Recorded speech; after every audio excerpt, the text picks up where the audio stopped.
How do the Pacers match up with their Eastern Conference rivals or even just other teams in the conference? We'll break it down by putting them into tiers. Who should be favored against the Pacers? Who should the Pacers be favored against? What games are close in favor of the Pacers? And what is a coin flip? Kami, you might know him. Movies odds far from 8.9 seconds. And Yardbarker is going to break it all down with us today on the Locked On Pacers podcast.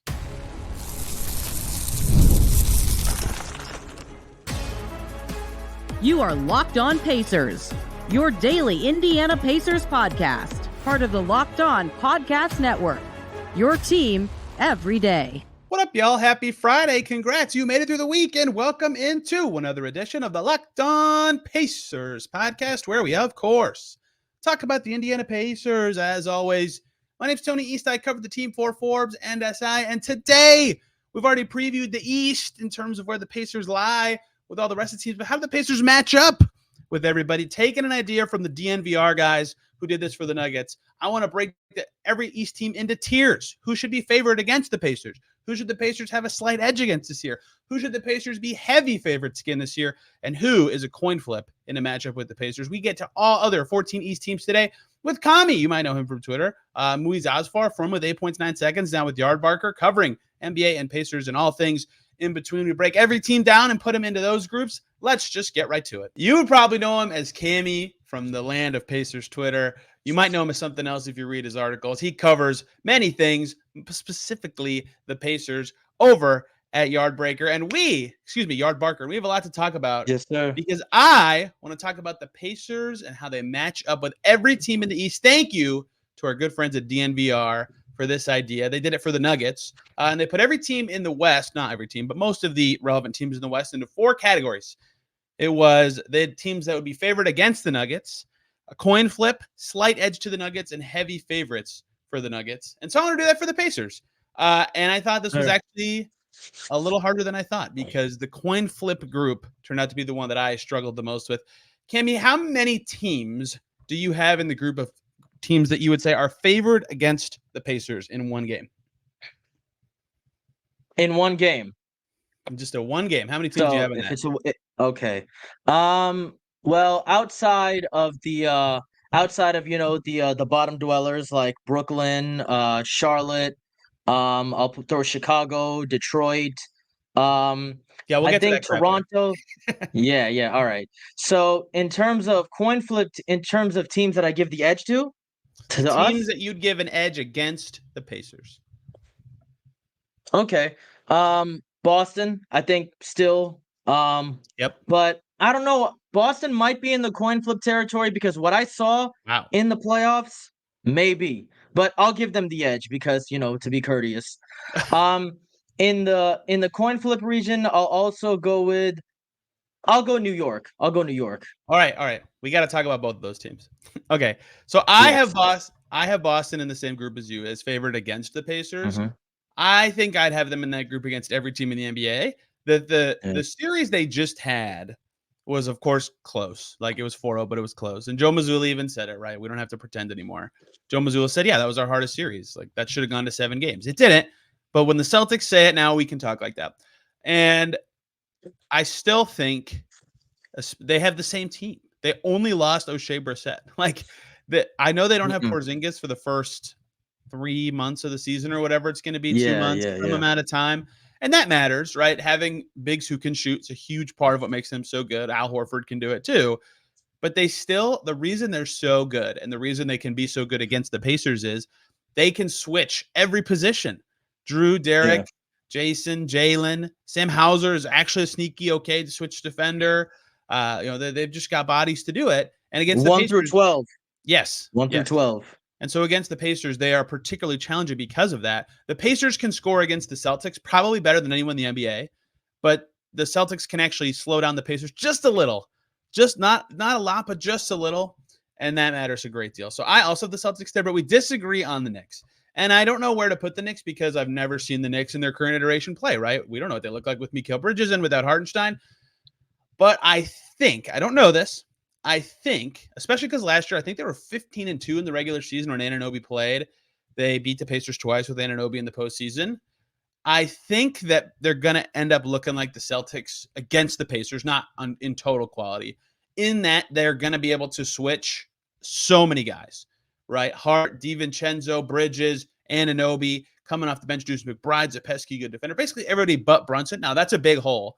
The Celtics don't have a Brunson-level crap defender, but I think that because they'll be able to switch that much and they'll have enough pound-it kind of offensive style to score against the Pacers, I put the Knicks in this favorite against the Pacers group. What made you go with coin flip there? I'll go with the coin flip because I agree with you on the defense. I think they have 1 through 12. They have 2 through 12. They have great defenders. But I think on the offensive end, I think we have that edge to where we can definitely make a competitive series and he would win. Because my thing with the Knicks is they have a designated number 1 option, right? Yep. They have Brunson. But then they have like 3 number 3 options under him. They don't have a solid 2 option. And that's the thing that I think is going to if it is going to be their downfall, that's going to be their downfall. Because who's your number 2 option? Is it Mikal Bridges? Is it Randall? Is it Anunoby? Because we've seen Randall as a number 1 option lead a team to the playoffs before, but that's not the same player. He doesn't shoot. He doesn't shoot nearly as well. He has a completely different play style, because in 2021, he was a shot creator off the dribble. Now he's a post-up player, right? Bully ball. And I think overall the Knicks season really depends on Randall because if he can be that number 2 option, that go back to that role that he had, I'll go a throwback back in New Orleans when he was a 20 and 10 guy next to Anthony Davis. If he could go back to a role like that, I could definitely see him being the second man on this team. But then there's also reality where he doesn't fit because he's not part of the Nova 4. He's not part of that group. And, there might be some problems with touches because I think Randall is an on-ball heavy player. And I think if you move that type of guy to the off-ball position, he's going to struggle a bit. So it depends on Julius Randle. And, of course, Mikal is – I don't think he's a number 2 option. Absolutely not. I think what was he in Phoenix? Was he number 3? Yeah, they had Book and Chris Paul, and then they had other stars in the mix too, right? He never was more than maybe 2 for like a brief second, but when they were good, he was 3 or 4. Yeah. 3 or 4 because it was Book, Chris Paul, and Ayton. Yeah. So he was like 3 or 4. So what is their scoring hierarchy going to be? Because ideally, I would say it would be Brunson, it would be Randall, and then it would be Mikal, and then it would be Anunoby. And then also there's that thing about OG's health. And how he fares out for a full season because he's never really been a reliable guy in terms of staying on the floor. I mean, I remember when the Raptors won the title in 2019, he didn't play the entire playoffs. So I think there are enough factors going in to where their offense might be a bit, we know who's on first, but who's on second. Their offense might be a bit, next man up type mentality. And I think with the Knicks, if Brunson gets injured, it's going to be a similar situation to what Philly had last year with Embiid, where they don't have a true second. Well, Philly did have a true second with Maxey, but I don't think New York has that true second type guy, that type of give me the ball and let me go. So I think if Brunson gets injured and if they have to play a set of games without him, I think it's going to get ugly, which is why I think with him, if you shut him down, we saw this during the playoffs. If you shut him down, you're good. And I don't think it's going to be that easy because we have scores, because they have other scores. But I think if you basically confuse them into debating on who's going on next after him, I think we have a chance. Yeah, Game 4, when he was slowed, Pacers won that. That was their most comfortable win of that series until Game 7. And then in Game 7, but even before he got hurt, they were doing okay. The thing that I think is going to be interesting for the Knicks is Tom Thibodeau just talked about this in an NBA.com interview. If they play Randall at center, I think that is the way that he stays warm and gets touches and is involved. Like what Hartenstein did in the Pacers series where he's like high post, pass guy, put it on the floor guy, is doing stuff. But what does that do for their defense? We've seen Tibbs forever want to have a rim protector or a big out there. And so if that's the way they get Randall involved offensively, what does that do for them defensively? But I still think they'll be able to switch and score enough. I like you, though, I am worried about what their ball handling could be. If Brunson can pound it for 80 games, they'll be fine. Yeah, exactly. So who's their backup point guard? Tyler Kolek? Or they got campaign this summer. They just signed Landry Shamet. They'll have somebody. It's not great. Okay, there we go. First agreement. I actually have another team in the favorite against the Pacers section. Do you have any more that you considered for that? Let me look at my list here. Mine's all about matchups, though. Favored? Favored against the Pacers. I don't. Great. No. Who do you have? Let's talk about the Orlando Magic, because I think the Pacers and Magic are the same level of team, but we saw it last year. Yes, the Pacers did finally win that game in Orlando where the Magic shot like crap. The Magic have the formula on defense, and they gave the Pacers hell last year. They crushed them in Indy twice. One of them was like a 50-point game, right? I'm not saying I think the Magic are necessarily like way better than the Pacers. In fact, they finished with the same record last year, right? But in a game against each other, these two young teams had totally different identities. Last year, the Magic's identity proved to be a lot more effective in that game in particular, and they added KCP, who adds to it. Again, I'm not saying they're a better team over 82 games, but when the teams play each other, we saw last year that the Magic's bottom 10 offense plus elite defense matched up very well against the Pacers' bottom 10 defense and elite offense. And I think that will remain the case as their young guys kind of grow into that thing. And I think the Pacers can match up better against them. But that was the last team I had in the favorite against the Pacers section was the Magic, even though I think that could swing as these teams both grow. Okay, that 50-point win, was that what date was that? When was that? That was early. See, it didn't end in a 50-point win. They were up 50 in the third quarter. No. That was the game that everybody anticipated. Number one offense, worst defense, number one offense. Yes. That was that one game, right? Where I think Nwora had like 20 or something, right? I think he did go off in the fourth quarter. I'll check. Yes. The thing is, that was a different Pacers team. That was a drastically different Pacers team because I believe without Pascal, we were 30th, 29th in defense. Like I think they peaked at 27th or so. I think after we got Pascal, I did some research on this. We were 16th, 15th in defense, something like that. Yep. Yeah. And we were still the top or second best offense in the league. And I think with KCP, that's really going to help them in the playoffs. I think they might win a series this year. With KCP coming, I think that's going to help them. But I think again, we have that the offensive firepower that they don't have. As you saw in that last game where I don't remember when it was, but it was when TJ crossed up Jonathan Isaac. That's all I remember during that game. Yeah, you know which one, right? I was there. Yeah. Oh yeah.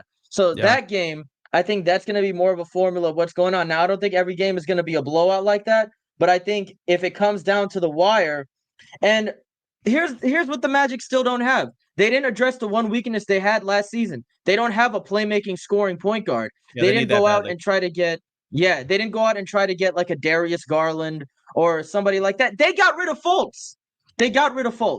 I don't understand that. He needs to be on a team. They could trade for Anthony Simons. He's not even I'm awesome. Surprised they haven't. Just like someone like that, they'd be nasty. For that game, for those who forgot this horrible game, it was 105-65 Magic in the middle of the third quarter, and you nailed it with the memory. I did forget this part. Jordan Nwora was the Pacers' leading scorer with 19 points. I believe all those came in the second half. They got smoked. Go ahead. Yeah, go ahead. I was gonna say they just were a tricky matchup all year, and yes, the Siakam game in Orlando, they did win. The Magic shot like crap from 3 that night. And Paolo kept settling. It was something Jamal Mosley kept talking about. And maybe that happens again. Maybe the Pacers do have some more formulaic balance with Siakam, but I think the Magic are going to be a tough one-on-one matchup for them, even though I'm not saying they're a better team over 82 games. Definitely. I think any team with that type of stifling defense, and especially if you have somebody like Jonathan Isaac coming off the bench, they're going to be trouble.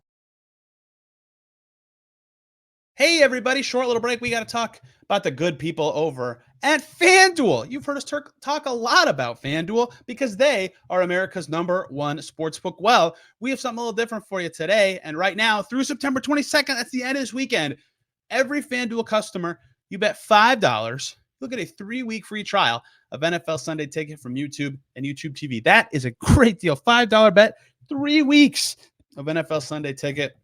Then if you have a YouTube TV base plan, you'll be able to watch every regular season Sunday afternoon at a market football game. All you need is a Google account, current form of payment. You can cancel anytime. $5 bet, 3-week free trial of NFL Sunday Ticket. Just visit FanDuel.com and download America's #1 sportsbook for that offer. Check out FanDuel today.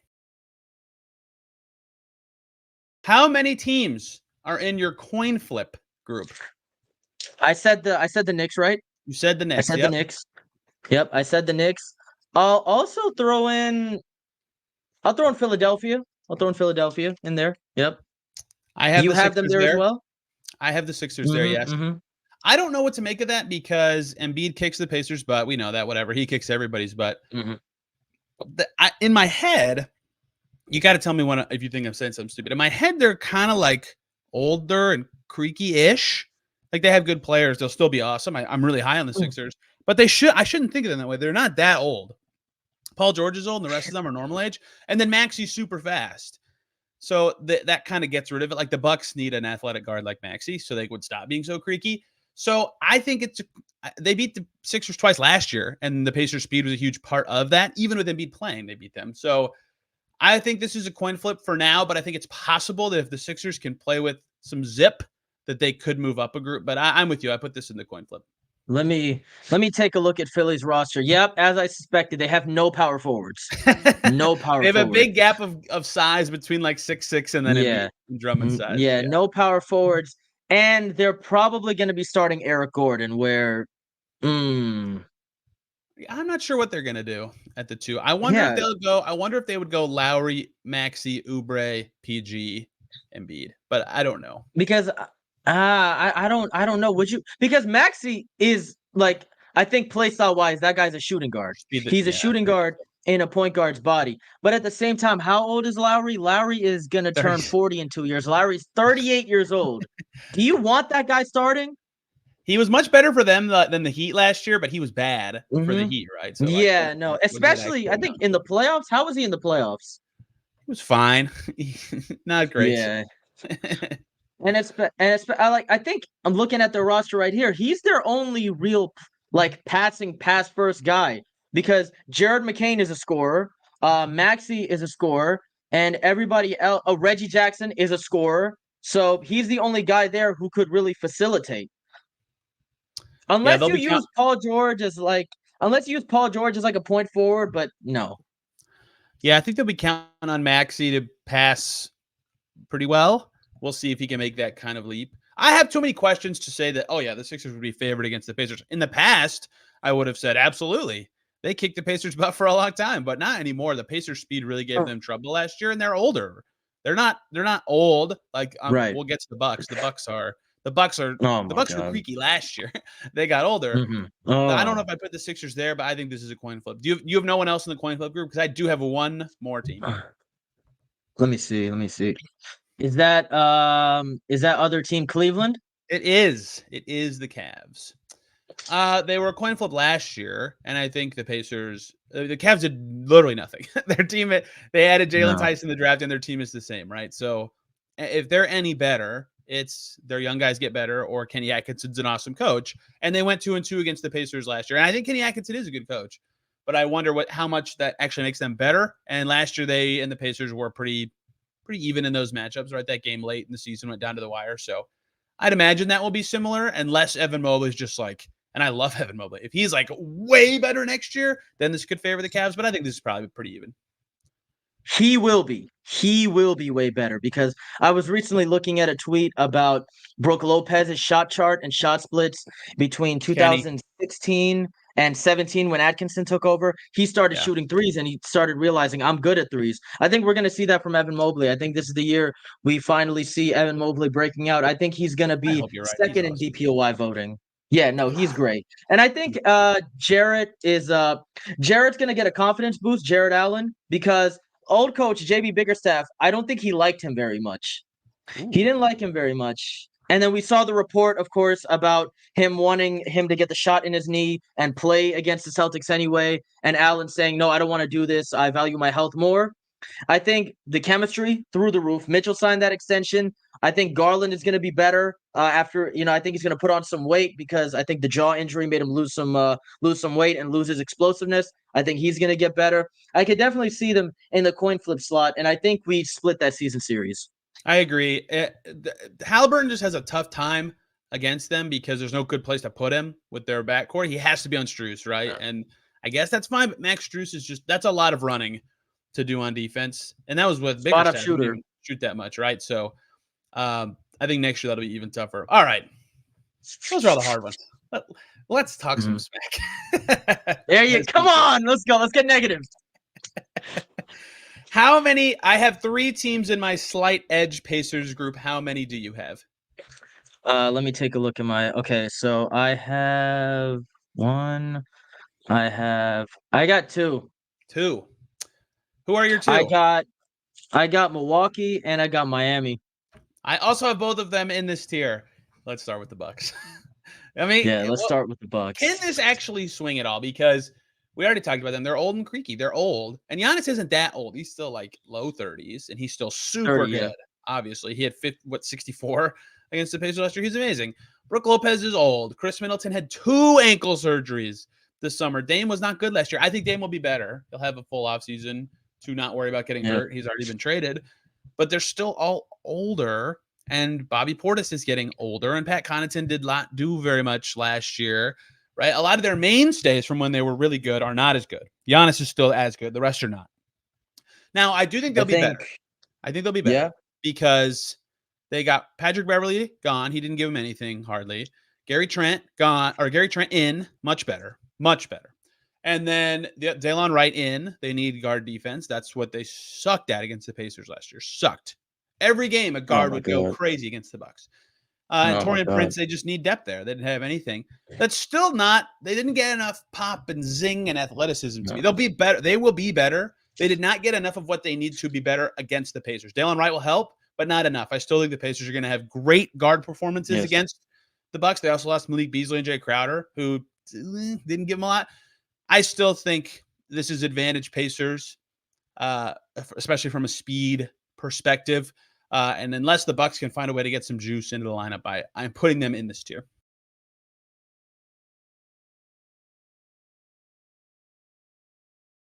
Now, you say Giannis isn't that old. He's 30, which I agree. But 30 coming off the cap strain with his play style, I don't know. Maybe so. I don't know. Yeah. So I think this upcoming season for Giannis is going to be a big one because when does his contract run out? He signed that extension last year, so I think he has this year and then 2 more after. Okay. Check. And let me check real quick because Middleton let me at Chris Middleton's contract. Yeah, I think he has a player option. Yes, Giannis has 3 more years, and I believe Middleton has a player option the year after this one. Yeah, okay. And Middleton is how old now? Middleton is 30. Oh my God, 34? Middleton's 32? Damn. How did you even older than that? Yeah. Well, I think this year is going to be a crossroads year for the Bucks because I agree. They had AJ Griffin, had a good record with him. Adrian Griffin. They had Adrian Griffin, had a good record with him, let him go, signed Doc Rivers, who has a reputation, and now they have a full offseason with Doc Rivers. And Dame was fighting some demons last year. He's gotten over them. So he supposedly should be better this year. Middleton, I don't know, man. Next year, we might see a decline because I think that last performance in the first round, that reminded me, if you remember Brandon Roy in the 2011 first round against, was it Houston? What a beast. Who was it? Oh, Lakers. Lakers, right? Man. Yeah. Yeah. It was the first round 2011 against the Lakers where he gave everything he had. I think that's similar to what Middleton just had, where next year we're gonna see the decline start. And I like the guy. I thought he did incredible. Like, I was his biggest hater in game 2. If you remember, was it game 3? Game 3. I was his biggest hater in game 3 because I genuinely thought he was gonna will them to win. But I think the gas is almost out of the tank at this point with him. With Giannis, it's going to be a major crossroads year because some people still think he's the best in the world. Other people don't think he's the best in the world. I think he's going to come out with a point to prove. But at the same time, they didn't address much of what they were lacking last year. You know, Gary Trent is fine, but does he really bring them over the edge that much? No.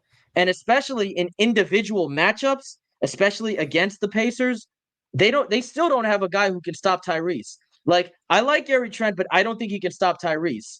Damian Lillard, we know for sure can't stop Tyrese. Middleton can't stop Tyrese. And I think with Tyrese getting more touches and more confident after the injuries heal up, I think he's gonna come out against Milwaukee and be like, "You guys thought last year was a fluke.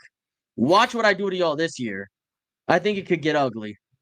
I think they addressed their weaknesses and that they have better perimeter defense. That's why they traded for Patrick Beverley instead of Campaign, right? They needed something, but he was too short. So they're hoping Dalen Wright and Garrett Trent can be those guys. Can they, though? I mean, Dame's still going to have to play a bunch, and they'll still have to play some other not so great defensive guards. So I still think that will be an issue for them. And you're right. They didn't address their biggest one to me, which is athleticism. Like Middleton, Lopez, Lillard, their combined age is over 100. Like that's really high. Like I've seen Bucks fans say that they should play Andre Jackson Jr. more, but is that gonna really push them too far over the top? No, I like him, but I think they're right that he's good, but I think you're right that it wouldn't do like a ton to change things. He's not a needle mover. So I think the Bucks should stay where they were last year, which is crazy because the Bucks just owned the Pacers for years, and now it feels like the pendulum has swung the opposite direction. It's a huge year for them. You're right. Middleton player option, Lopez free agent, Portis player option, Connaughton player option all after this season. I mean, they are at an interesting era. The other team we both had in the slight edge Pacers group is the Miami Heat, who I think are actually kind of getting a little underrated, like generally this summer because they're the Heat and they can just churn out wins every year. Like their starting lineup should be pretty good. I just don't know what their bench is going to do.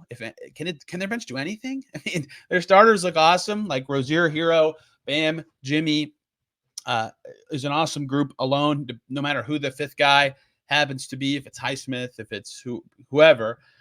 But their bench is, I bet their fifth starter will be Jaime Jaquez, to be clear. And then off the bench, I don't think Ware's going to play. I bet their bench is like Love and maybe Josh Richardson and Duncan Robinson, and then Highsmith would be the other one.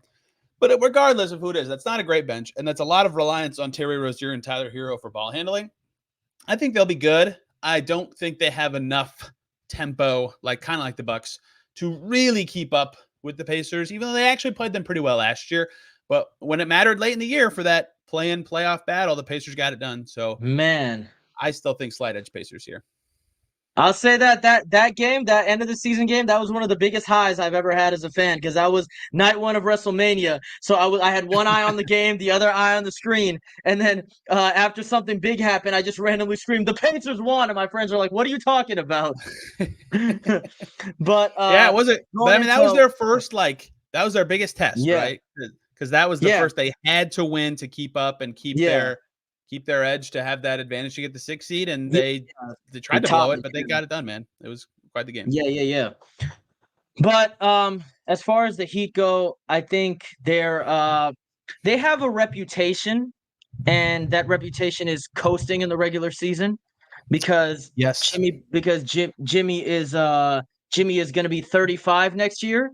He's 34 now, 35 next year. And I remember when he signed that extension, and I think 2020, all the jokes were he's getting paid $40 million at 35. That time is coming up. So I don't think they're going to change that gimmick of coasting during the regular season. So I think if it's a regular season game, we have the edge because they just don't try as hard in the regular season. That's not speculation. That is fact. We've seen it happen. Yep. If you just saw me smirk, it's because I thought I remember seeing this. Jimmy Butler's birthday actually just happened. He already is 35. Right? Which is 35. Oh, wow. Which actually helps your point, though, right? Like I only remember that I just thought Jimmy Butler birthday. Here's whatever. He's awesome when he plays. So 60 games last year for Butler, 64 the year before, 57, 52, 58. You get the point I'm trying to make. He's amazing when he plays. He doesn't play that much. So it's a contract year. It's a big deal for him. And the Heat need to be good. They have it. Their team makes sense. They have Spo. That's awesome. Their bench just needs to be better. Like they're one injury from they can't create enough shots, efficient shots, and they don't have enough shooters, right? They have good a good structure in place. They just need the right ancillary stuff. They don't have it. So I think they could, in theory, give the Pacers troubles. Their best players are still awesome matchups against the Pacers, especially Bam. But the rest of their team is not. So I put them here. I have one more team in the only slight edge to the Pacers category. Can you guess who it is? Can I guess who it is? Let's see. Struggled with them last year, but this team is worse now. Is it Toronto? It is Toronto. Bullseye. Oh my God. Wow, am I giving too much credit to the Raptors? I think so. They might look what they're worse. They're just much worse now, right? They traded away OG, they traded away Pascal, and a front court of Pearl and a Olynyk. That's gross. Those guys are still on the team? Yeah, they're probably going to play a lot too. They just have enough length. Like the whole Raptors premise for forever with Nick Nurse was like, we have length in arms and we're going to be really overloading this side of court. So it's hard to make these passes. Yeah. And they don't have all those guys anymore, but they still have some of them. And they still have between Scotty and Boucher and Abaji and Pirtle and Olynyk. Grady Dick's long, even though he's not the best like defender yet, right? They have that premise still somewhat in place, and RJ Barrett's like big for his position, and then Bruce Brown, who he can defend a little bit, as the Pacers saw last year. They added Davion Mitchell. I think the Pacers are better than the Raptors, and they should be the favorites against them. But I don't think it's like a dominant favorite level. I couldn't put the Raptors in the last group because there's just enough of an outline of stuff that would give the Pacers trouble, even though the Pacers are better than them. I think the Raptors are a solid team on paper, but and I'm sure you've heard this phrase before, somebody needs to be bad. And I think the Raptors are going to suffer from that. They have what I call Blazer syndrome, where you look at their team on paper, it looks pretty good, but then you're like, oh God, this is the rest of the conference. Never mind. There'll be a lot of nights, I think, watching the Raptors where offensively it's just like, man, they got to grind to get to 110 points some nights. Like it's going to be tough. I think RJ is going to surprise a lot of people, though. RJ is going to surprise a lot of people. Yeah. He was really good for them last year. And, he does really well against us. Really well. I remember specifically during his rookie year and his second year, he used to have like 30-point nights, 25-point nights, 35-point nights. And I always just think, what's this guy's problem? What do we do to him? I think he's gonna have a really good season. IQ as well. He's gonna have a breakout because I think they re-signed him. Yeah. Yep. But that front court is it's very middling. It's very middling. It's not bad. It's not good. It's very middling. When you have go ahead. Yeah, go ahead. I was going to say one of my most interesting players in the league this year is on the Raptors. It's Davion Mitchell, who I didn't like as much as everybody else coming out of college, but he certainly could guard at Baylor. And his minutes just kept going down with the Kings and for kind of good reasons. But the Raptors are good at development. Like if they turn him into something, that's just another defender for this team of just annoying guys to play against. I think he could be fun there, but I have nothing else to add. I don't know why Sacramento drafted him. When did they draft him? 2020? Yeah, 21. 21. So at that point, they would have already had Fox. They would have already had Why did they draft him? I think they just did it again. They just drafted out. They clearly are looking for a guard next to Fox to play defense. They just did it again with who did they draft? Remind me. They just drafted that kid from Providence whose name is escaping my brain completely. Devin Carter. They drafted Devin Carter. Oh yeah, Devin Carter, and everybody was saying he's going to be the next Davion Mitchell, and maybe this works out. I remember that. And he was not planned for a bunch of months. He still could be good. We'll see. Yeah. But what I was going to say with the Raptors is, and I'm going to say this about Olynyk, I'm going to say this about Bruce Brown, and I'm going to say this about Jakob. I'm going to say this about Jakob Poeltl.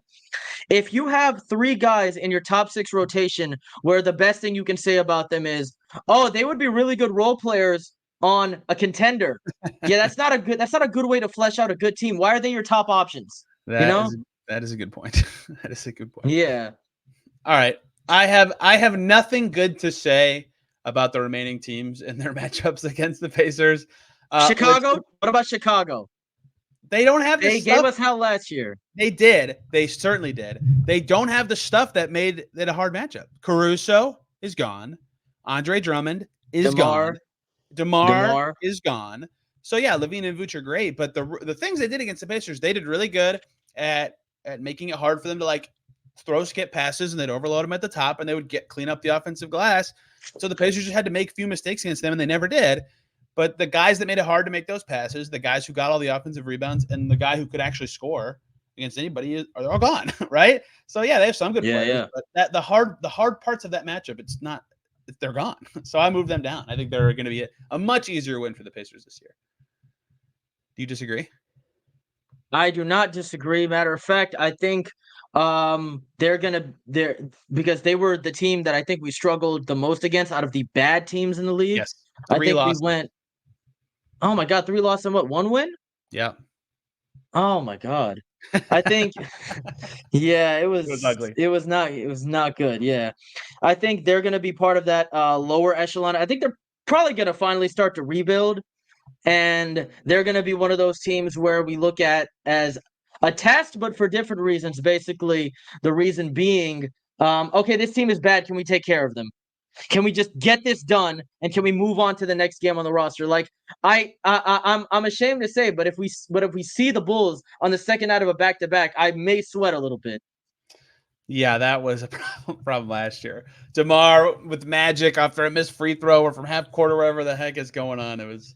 Oh my God, yeah. It will be fun to see Chris Duarte get a chance on the Bulls.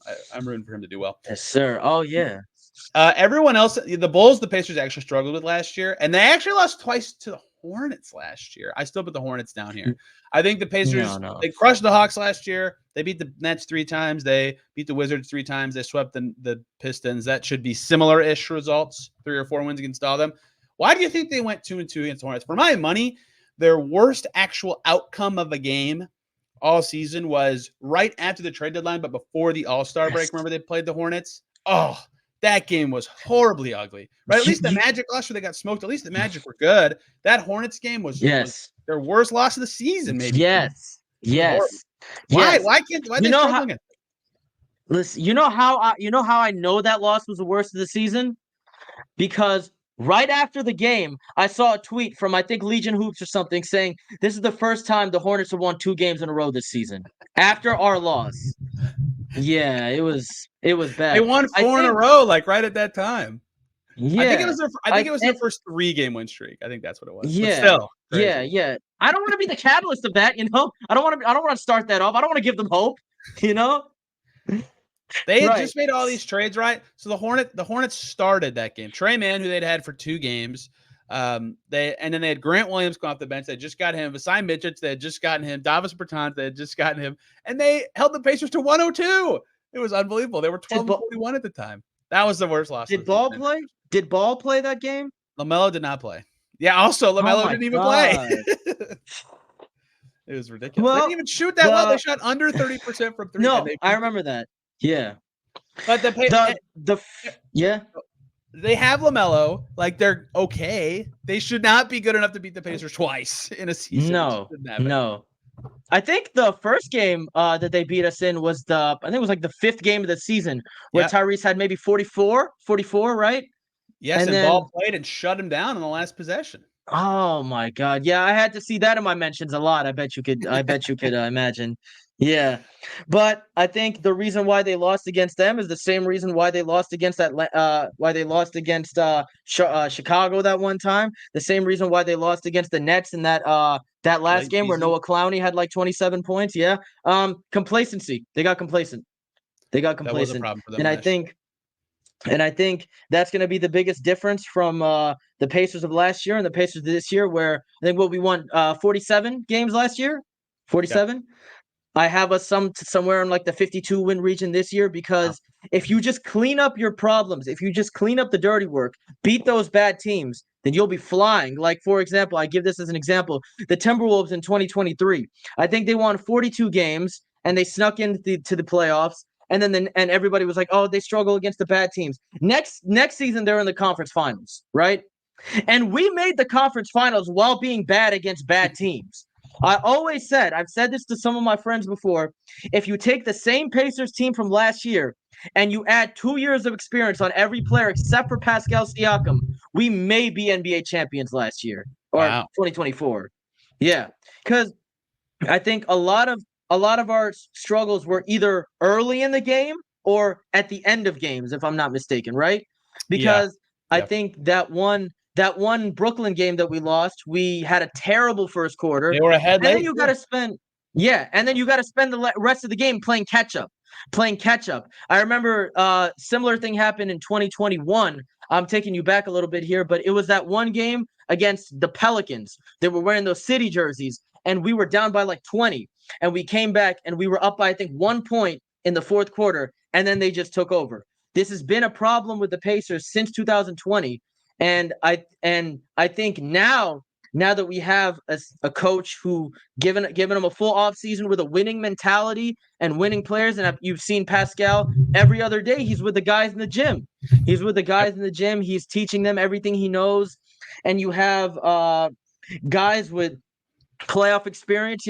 Guys like Obi Toppin, guys like T.J. McConnell, who before were like key meager role players on decent teams, but you saw Obi and TJ, they won us game 6 against Milwaukee. And then TJ was probably one of the main reasons why we beat New York. And then you have guys like Nembhard, who broke out as incredible playoff players. Even Shepherd, who I don't think is going to play a lot this upcoming season because it's going to be a matter of we got too many guys ahead of him. But if my 13th man, Ben Shepherd, if my 13th man is a guy who had some key threes last playoffs and played some really good defense on key possessions, I'm happy with that.